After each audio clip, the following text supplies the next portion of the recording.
Assalamualaikum warahmatullahi wabarakatuh. Salam sejahtera untuk kita semua. Jadi hari ini saya akan membagikan satu SOP lagi di samping modul kedua ya. Jadi ini SOP ini sekaligus saya akan menjelaskan area krusial pada saat reentry ya. Jadi ini penting sekali untuk kita pahami karena kita sering reentry sudah valid tapi misalnya reentry buy, kemudian begitu dia naik ke EMA high kemudian langsung turun kembali. Oke, jadi di sini sekaligus saya terangkan dua hal. Yang pertama mengenai SOP, yang kedua mengenai salah satu area krusial pada saat reentry ya. Ini saya contohkan BTC USD pada time frame M15 sedang reentry saat ini malam Senin ya.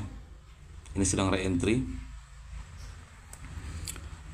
Kemudian mari kita lihat time frame M5 sebagai konfirmasi dia harus tertolak di area EMA50 dan sudah betul tertolak.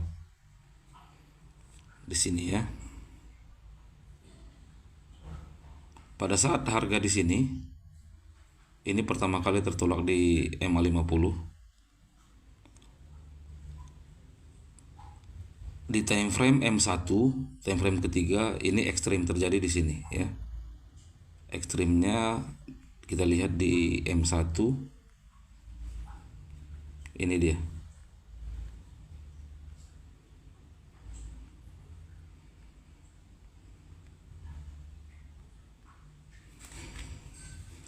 Oke, sekarang mari kembali ke pembahasan di time frame M5 tadi, rejection. Kebanyakan kita yang belajar BBMA akan masuk di sini karena ini sudah valid reentry M15, kemudian rejection di M5, M50 dan di M1 ekstrim. Ini ya. Jadi ini sudah valid terkonfirmasi dengan kode REE ya, rejection M50 di M5 boleh kita anggap sebagai ekstrim. Jadi ini sudah valid secara BBMA basic. Namun titik krusialnya berada di sini. Ini coba kita hapus dulu yang kuning biar jelas ya. Titik krusialnya berada di sini. Kenapa? Karena ini di setup time frame M5 adalah reentry sell ya. Reentry sell. Kalau kita tadi masuk di sini betul dia naik, tapi di sini sering terjadi langsung turun dan langsung momentum. Jadi ini saya sebut area krusial reentry. Pada saat time frame menengah, time frame kedua reentry, karena bagaimanapun juga ini pasti setiap reentry pasti terjadi seperti ini di time frame kedua. Ya. Jadi yang sebenarnya adalah kita belum mengambil entry di sini. Yang sebenarnya adalah kita tunggu ini reentry dulu, selesai reentry dia turun ke bawah dan terjadi ekstrim di M1. Itulah entry point yang sebenarnya. Walaupun tidak ekstrim, yang penting rejection. Karena tadi saat M5 ini reentry itu valid terkonfirmasi di M1 di sini. M50 terjadi ekstrim. Jadi yang kita butuhkan adalah ini. Pada saat harga ini ekstrim di sini, artinya reentry di M5 tadi, reentry sell. Disitulah kita menunggu apakah ini akan rejection di low BB atau ekstrim di time frame ketiga ya. Karena ini tadi reentry sell di time frame kedua. Sementara yang kita incar tadi reentry buy di time frame 1 ya. Time frame kedua ini masih reentry sell. Kalau kita masuk di ekstrim sini, walaupun ekstrim ini kita tunggu CSAK atau candle arah dan kita masuk di sini. Misalnya ini ekstrim, kemudian sudah ada candle arah dan kita masuk di sini.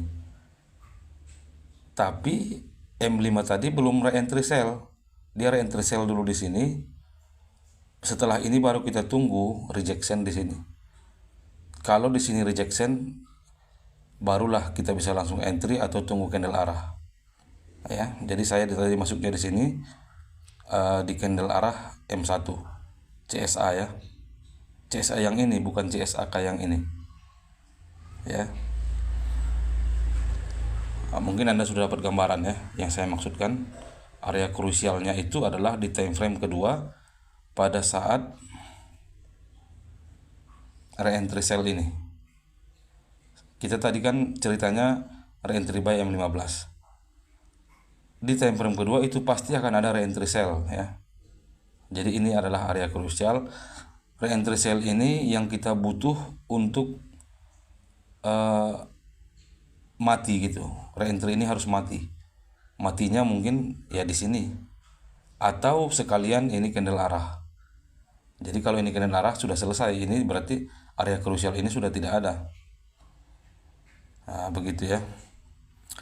Dan ini semua proses ini bisa diwakili oleh stokastik.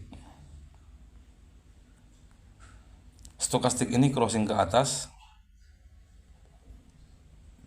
sesudah valid ya. Karena kalau pada saat pertama reject di M50 time frame M5 tadi, ini belum crossing ke atas, ini masih mulai-mulai membelok gitu ya. Tapi begitu yang rejection kedua, ini rejection pertama ya, kemudian dia re-entry, kemudian rejection kedua. Di rejection kedua ini area candle bullish, maka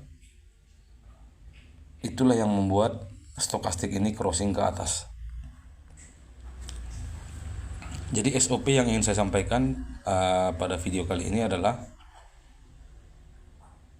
stokastik ini bisa kita gunakan sebagai konfirmasi, tapi pasangannya adalah re-entry zone zero loss ya. Pasangannya harus zone zero loss. Artinya ini trennya sudah sempurna ya. Jadi kita tinggal nunggu harga oversold di sini, crossing dan kita masuk. Seandainya kita malas menunggu konfirmasi di 3 time frame tadi, kalau kita melihat zone zero loss seperti ini, maka masuk saja, ditunggu saja stokastik dengan settingan default ya 533. Oke, jadi inti dari video ini adalah yang pertama mengenali area krusial re-entry, kemudian yang kedua SOP penggabungan antara zone zero loss dengan stokastik. Ya, kalau ada zone zero loss seperti ini, kemudian ada stokastik di sini yang crossing ke atas, langsung masuk, itu sudah bisa. Ya, walaupun tidak selalu benar, yang penting akan lebih banyak yang benar daripada yang salah. Oke, jadi itu saja mungkin untuk SOP kali ini ya. Semoga bermanfaat. Apa yang kita pelajari tidak akan berguna kalau tidak kita latih. Apa yang kita latih tidak selalu benar, tapi dengan seringnya kita berlatih, kita akan mendapatkan penjiwaan masing-masing dalam trading ini ya. Semoga bermanfaat. Assalamualaikum warahmatullahi wabarakatuh.